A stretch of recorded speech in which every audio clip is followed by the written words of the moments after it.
Indonesia memberikan dukungannya dalam bentuk tanda tangan petisi untuk menghentikan 21 tahun penganiayaan yang dialami praktisi Falun Gong atau Falun Dafa di Tiongkok, terutama terhadap praktek perampasan organ secara paksa. Ya, itu harus kita kecam keras ya. Itu jelas-jelas di luar dari naluri kemanusiaan. Ya, sebagai manusia seharusnya tidak melakukan hal-hal seperti itu. Ya, kalau di Indonesia jelas-jelas kita itu tidak dibenarkan sesuai dengan ideologi negara kita sebagai negara Pancasila yang kemanusiaan yang adil dan beradab itu.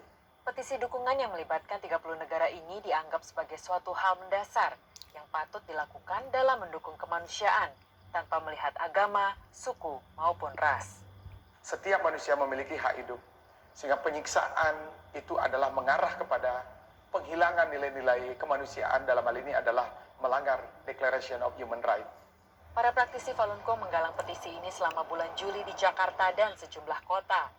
Anggota DPR MPR RI yang ikut menandatangani diantaranya adalah Saan Mustafa, Wakil Ketua Komisi 2, Gus Pardi Gaus, Anggota Komisi 2, Yandri Susanto, Ketua Komisi 8, Jeffrey Romdoni, Anggota Komisi 8, Hilary Brigita Lasut, Anggota Komisi 1, dan Syarif Abdullah Al-Qadri, Wakil Ketua Komisi 5. Salah seorang anggota Komisi 2 yang memberikan tanda tangan dukungannya, Dr. Andes Gus Pardi Gaus, juga menyatakan bahwa perlu diadakan investigasi terkait perihal perampasan organ di Tiongkok. Dan menurut hemat saya perlu dilakukan proses hukum oleh lembaga di PBB karena ini sangat sesuatu kezaliman yang dilakukan sesama anak bangsa. Oleh karena itu perlu ada upaya yang dilakukan oleh penegak hukum internasional untuk melakukan investigasi supaya jelas kondisi betapa kekejaman yang dilakukan oleh mereka-mereka tersebut. Bulan lalu, anggota DPR MPR RI Weni Haryanto pernah melakukan interupsi dalam sidang paripurna DPR RI pada 18 Juni 2020.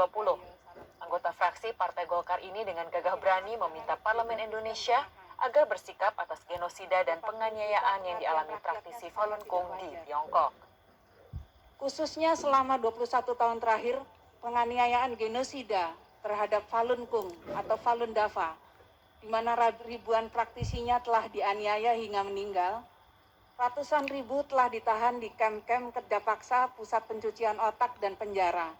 Dan sebagian besar telah dibunuh untuk diambil organ tubuhnya dan bagi kebutuhan transplantasi pasien dalam negeri maupun mancanegara. Himbauan saya hentikan. Karena betapa mulianya martabat akhlak daripada manusia sebagai makhluk insan Tuhan. NTD News melaporkan dari Jakarta.